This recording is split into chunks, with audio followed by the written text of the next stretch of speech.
Hello everyone! Ayan, maghiwa tayo ng pakwan. Mura ko lang siya nakuha. 3 for 50 sa ganyang laki. Medyo mura ngayon ang pakwan sa panahon na ito. Pakwan yata ngayon. At maghiwa na tayo. Tingnan natin kung gaano ka-yellow yung laman.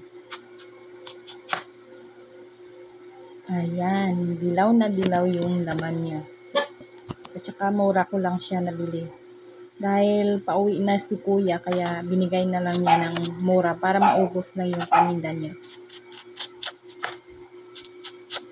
Ayan, hiwain natin.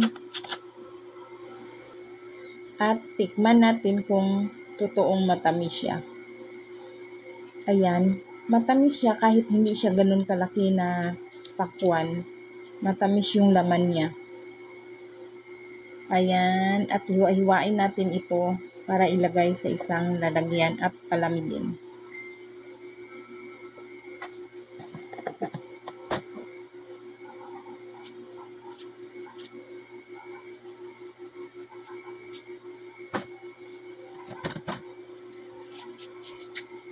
Mas mura talaga ang mga prutas pag dito ka sa medyo province na lugar.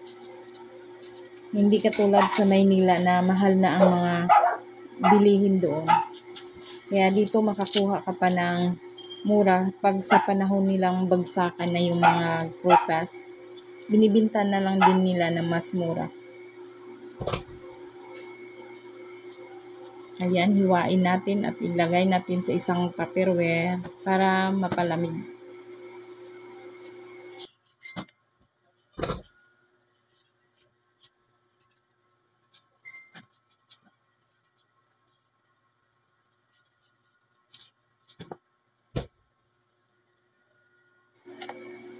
At ayan yung hiniwa natin. Diba ang dilaw?